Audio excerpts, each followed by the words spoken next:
श्रावंकी की तरफ से। आज मैं बीटीसी सेकंड सेमेस्टर की इकाई 6 के बारे में बात करूंगा। आइए देखते हैं।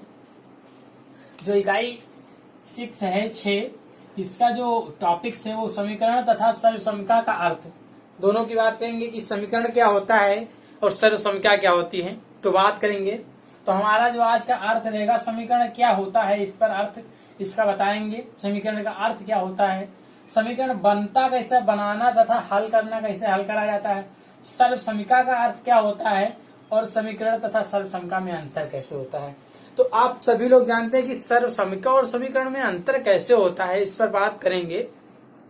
तो समीकरण वह होता है, परिभाषा सुनिए, समीकरण वह होता है जो दायां पक्ष और बायां पक्ष यानी कि लेफ्ट हैंड साइड और राइट हैंड साइड किसी एक मान x की कोई वैल्यू दी हो, ऐसा मान जो दोनों को संतुष्ट कर दे, दोनों को प्रत्येक x का प्रत्येक मान समीकरण को संतुष्ट नहीं करेगा, इक्वल नहीं करेगा, कोई ऐसा एक या एक से अधिक मान पर प्रत्येक के लिए नहीं, प्रत्येक के लिए नहीं, वह क्या कहलाएगा, समीकरण कहलाएगा।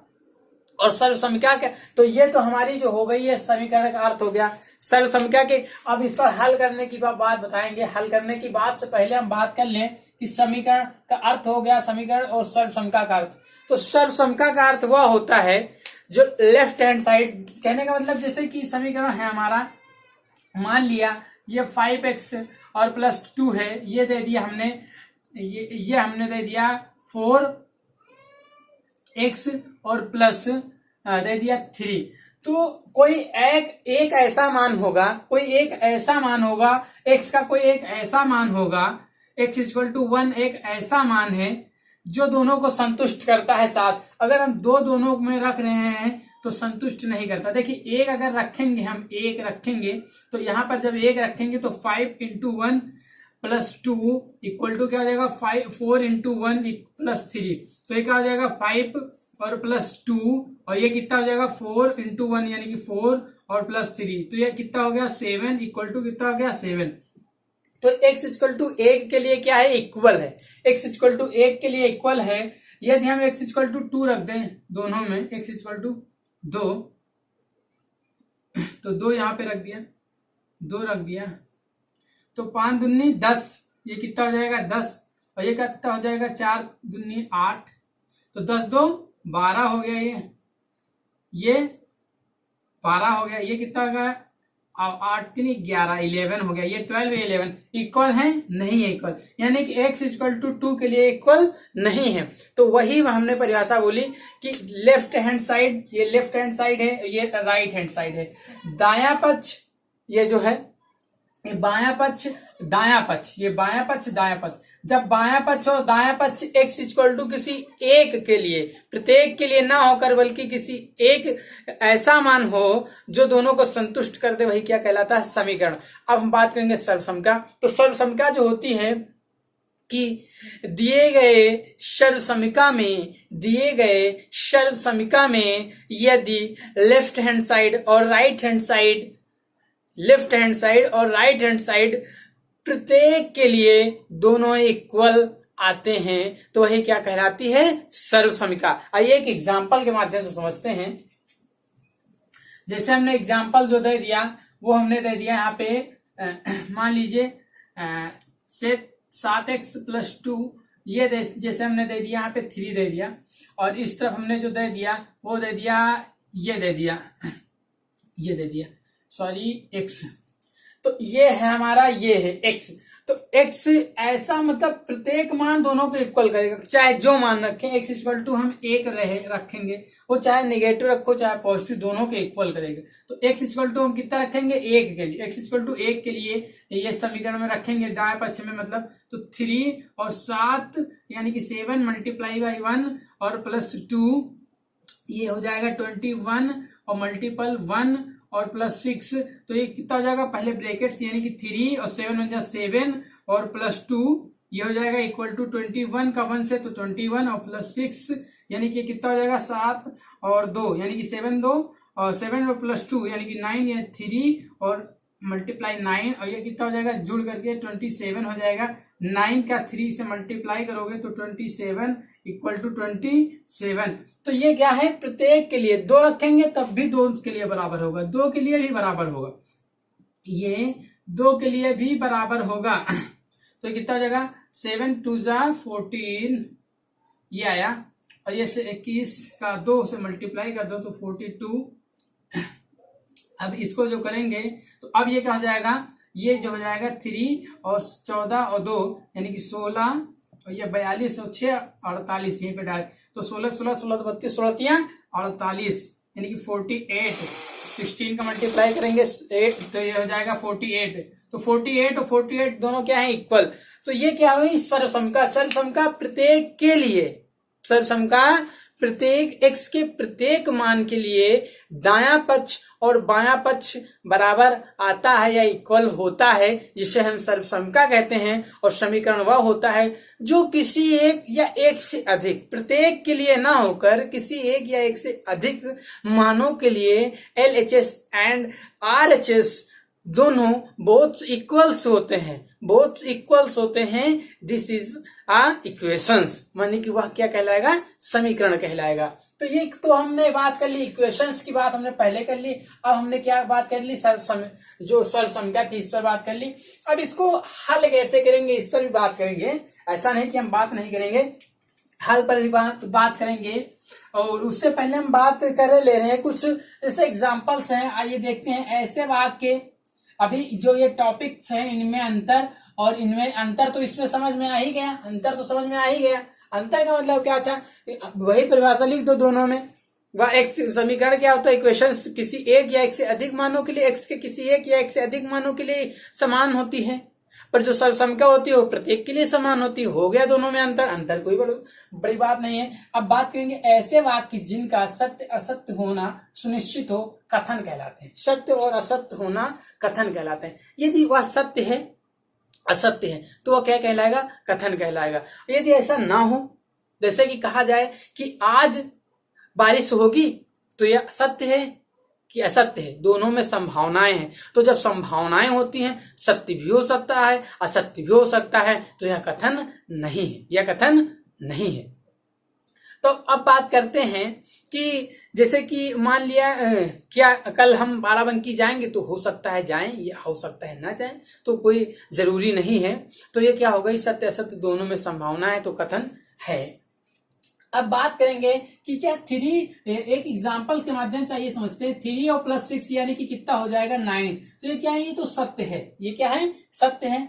ये 9 ये जो चिन्ह है हम बात करेंगे, ये अब थोड़ा हम एक चीज थोड़ा ग्रेटर देन और स्मॉलर देन और इक्वल की बात कर लें। आइए, बहुत लोगों को कंफ्यूजन होती है इस चिन्हों में, इन चिन्हों में। तो आइए हम थोड़ा लॉजिक यानी कि ट्रिक जिसे कहते हैं उसके माध्यम से बताएंगे। ट्रिक के माध्यम से बराबर है, तो इन दोनों को समझाने का तरीका भी हमारा एक बहुत गजब का है। देखिए, ये हमारा क्या है, ग्रेटर देन। ये क्या है, ग्रेटर देन। ये क्या है, ग्रेटर देन। ये क्या है, ग्रेटर देन। अब देखिए, ये इस तरफ का है, यानी कि ये ग्रे जो लिखता है ये किस तरफ आ रहा है, इस तरफ। तो ये क्या हो गया, ग्रेटर देन। ये क्या है, ग्रेटर देन। ये स्मॉलर देन है, इसे क्या कहते हैं, स्मॉलर। देखिए, ये स्मॉलर देन है, ये क्या है, स्मॉलर देन है। ये स्मॉलर, देखिए ये किस तरफ जा रहा है, ये स्मॉलर देन में किस तरफ जा रहा है, उस तरफ। तो उस तरफ जा रहा है तो स्मॉलर देन, इस तरफ आ रहा है तो ग्रेटर देन। दोनों में जो कंफ्यूजन थी आपकी शायद दूर हो गई होंगी इसी ट्रिक के माध्यम से। Greater than smaller than, greater than smaller than, ये क्या है, इक्वल है। ये क्या है, इक्वल है। तो ये तो बात दोनों में आप नोट कर लीजिएगा और एक दो बार देखिएगा, समझ में आ गया। तो ये क्या है हमारा, ये इक्वल हो जाता है यदि इससे मतलब स्मॉलर देन है और लाइन खींच दिया जाए तो smaller than equal, smaller than equal. तो ऐसी कंडीशन नहीं है, बात करेंगे जब आएगा कभी। तो 9 से बड़ा हो सकता है 5, तो नहीं है, तो ये क्या है, सत्य है, ये असत्य है। 2 बड़ा है 7 से, नहीं, ये भी असत्य है, क्योंकि 7 बड़ा है। ये क्या इस तरह का चिन्ह होता तो क्या हो जाता, सत्य हो जाता, तब ये सत्य हो जाता।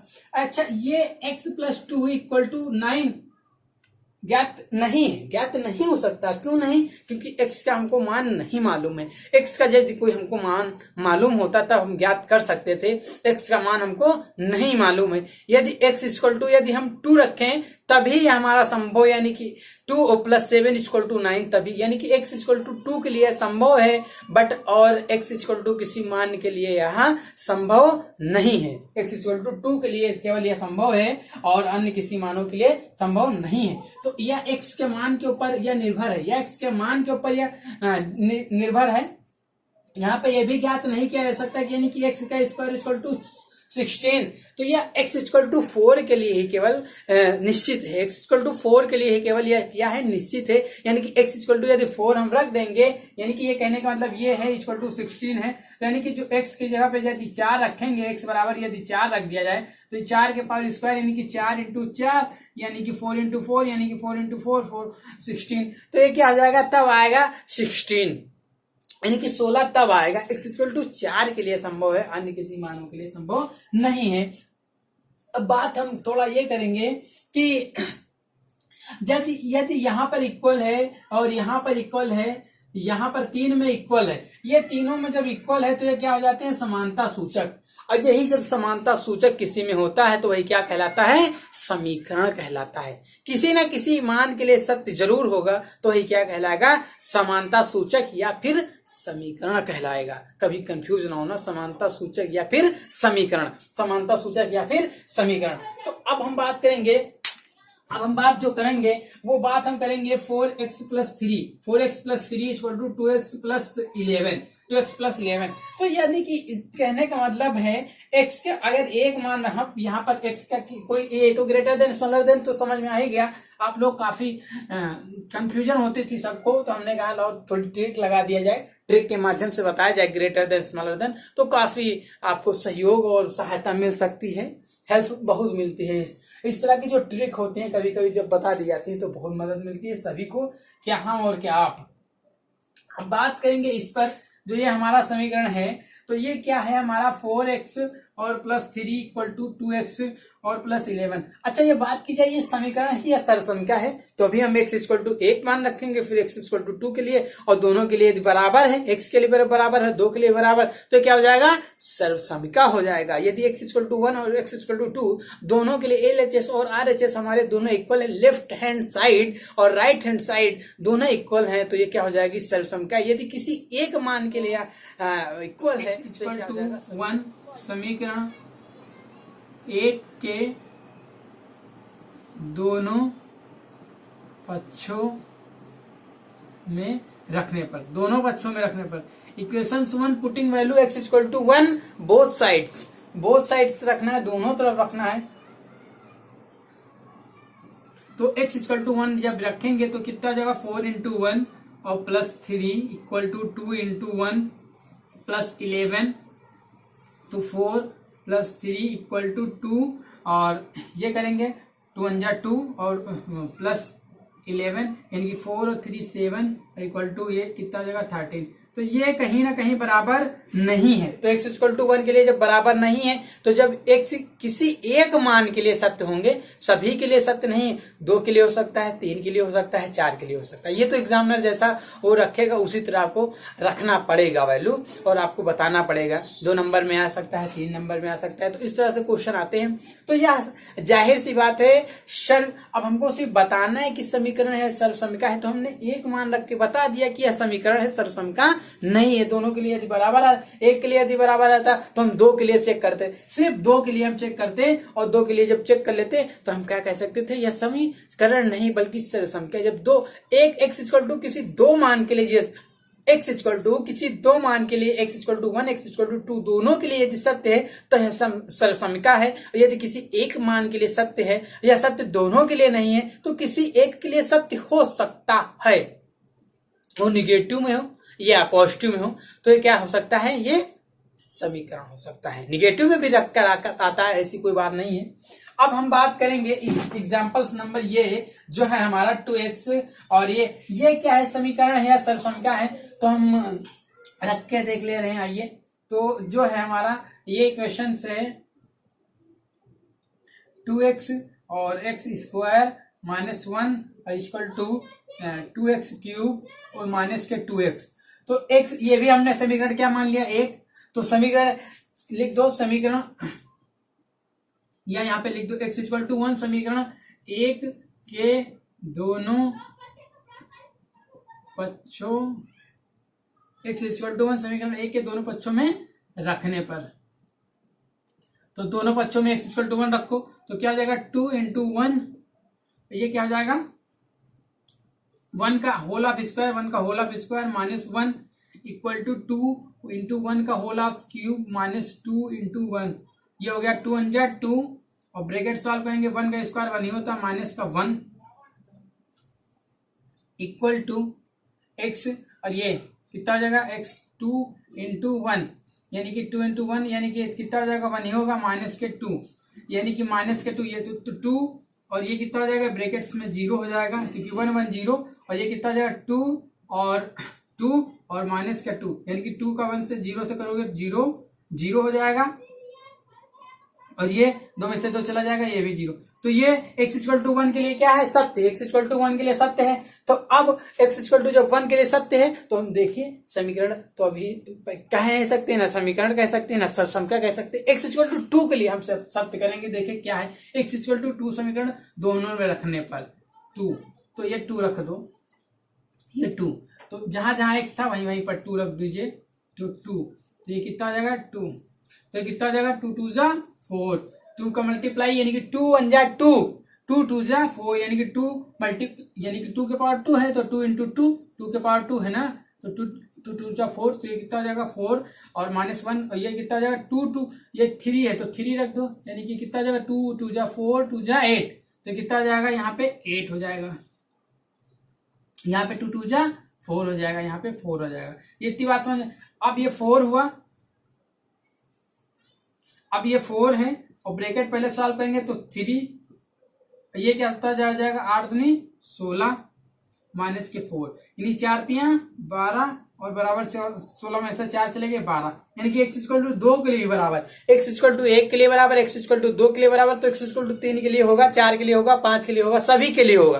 तो जब x इक्वल टू प्रत्येक मान के लिए या x इक्वल टू प्रत्येक मान के लिए यह सत्य है तो अतः कहा जा सकता है कि यह समीकरण नहीं बल्कि सर्वसमिका है। तो ये दोनों एग्जाम्पल्स थे, आप समझ में आ गया होगा कि समीकरण क्या है, सर्वसमिका क्या है, तो हमने बता दिया इस तरह से। अब कुछ एग्जाम्पल्स हैं, ये एग्जाम्पल से आप करके बताना कि यह सर्वसमिका है तथा समीकरण बताओ, तो ये आप बता सकते हो, करने की कोशिश करना, हो जाएंगे, बहुत सरल है। ये भी बता सकते हो, 4 हैं एग्जाम्पल्स, आप इनको करके दिखाना। अब हम एक बात ये करेंगे कि जो समीकरण में अंतर तो हो गया, सर्वसमिका मतलब समीकरण बनाना कैसे किया जाता है, समीकरण बनाने का हम बात करेंगे क्योंकि ये एक टॉपिक हमारा बच रहा है, समीकरण बनाया कैसे जाता है। तो मान लिया आप हैं और मान लिया आपके पास यदि आप हैं और आपकी माता जी ने आपको 50 रुपये दिए, आपकी माता जी ने आपको 50 रुपये दिए तथा आपके भाई ने कुछ रुपये दिए और आपके पास 100 रुपये हो रहे हैं, 100 रुपया हो रहे हैं, तो बताइए कि आपके बड़े भाई ने कितने रुपये दिए। तो इस तरह के जो समीकरण होते हैं जो होता है उससे हम कहते हैं समीकरण बनाना। तो हम समीकरण ऐसे बनाएंगे कि माना भाई, बड़े भाई कर दो, बड़े भाई ने x रुपया दिया, कितना रुपया दिया, x रुपया दिया, x रुपया दिया। माता जी ने 50 रुपया दिया, 50 रुपया दिया। कुल कितना हो रहा है, 200 रुपया हो रहा है, 200 रुपया हो रहा है, कुल 200 रुपया हो रहा है। तो अब हम बात करेंगे किसको समीकरण, तो कुल तो हमारा इस तरफ हो रहा है ना, तो इस दोनों का योग यानी कि बड़े भाई द्वारा रुपया, बड़े भाई द्वारा, चलो बड़े यहां पे कर दो, बड़े भाई द्वारा रुपया प्लस माता जी द्वारा रुपया, माता जी द्वारा रुपया और इक्वल टू कितना आ जाएगा 200। तो बड़े भाई ने कितने दिया माना x रुपया और प्लस माता जी ने कितने दिया, दोनों के चले 200 कर लिए, और माता जी ने कितने दिया 50 रुपया इक्वल टू कितना हो गया 200 रुपया। तो ये हमारा क्या बन गया, ये कितना बन गया हमारा समीकरण। ये क्या बना हमारा समीकरण। माना आपकी माता जी ने आपको 50 रुपया दिया, आपके भाई ने कुछ रुपया दिया, परंतु आपके पास जो रुपया है, आपके पास जो है रुपया वो 200 है, आपके पास 200 रुपया, तो आपके भाई ने कितना रुपया दिया होगा ये हम हल करेंगे तब पता चलेगा। तो वही तो लिखा हल करिए, तो या हल करें, तो हल करेंगे का मतलब क्या होगा, x इक्वल टू हो जाएगा। ये देखिए ये जो है ये वैल्यू जो है ये अचर है, ये क्या है अचर। तो अचर अचर एक तरफ, चर चर एक तरफ। अचर और चर की हमने बात की थी कि अचर और चर क्या होता है, अचर और चर। तो चर जो होती है एक्स से लेकर मतलब ए से लेकर के जेड तक, ए से लेकर के जेड तक ये जो नंबर है ये क्या हो जाएंगे अचर वैल्यू। और ये एक से लेकर के अनंत तक क्या कह सकते हो, इन्फानाइट तक या 100 तक, जो आपकी मर्जी हो, तो ये क्या हो जाएंगे, ये चर वैल्यू हो जाएंगी, ये अचर हो जाएंगी, ये चर हो जाएंगी। चर मतलब दो संख्या है, ये भी ट्रिक समझिए। ये दो नंबर यानी कि कहीं ना कहीं 26 नंबर से, ये 26 नंबर है, ये 26 नंबर है यानी कि अचर। अचर वैल्यू क्या है, ये यानी कि 1 से लेकर 100 तक, यानी कि अचर यानी कि 100 में कितने नंबर है 3, 1 2 3, तो अचर में 3 और चर में 2, तो ये हो गया। तो इसको सॉल्व करेंगे, इसको सॉल्व करने का जो तरीका है, इसको सॉल्व करने का जो तरीका है उसको हम बताएंगे कि कैसे सॉल्व करेंगे। तो x इक्वल टू है तो अचर एक तरफ कर लीजिए 200 और ये 50 उस तरफ जाएगा माइनस का 50, यानी कि x इक्वल टू कितना हो जाएगा 200 में से 50 जाएगा 150, यानी कि आपके जो बड़े भाई ने दिया जो 150 रुपया है। तो इस तरह से ये इकाई समाप्त हुई और अगली इकाई जल्द ही आपके साथ हम इस अगली वीडियोज में लेकर आएंगे। तब तक कि हमको आराम करने का समय दीजिए और जो ये एग्जाम्पल्स हैं आप करिए, इनको करने की कोशिश करिए और हमारे कमेंट बॉक्स में इनका आंसर जरूर दीजिए। जय हिंद, जय भारत।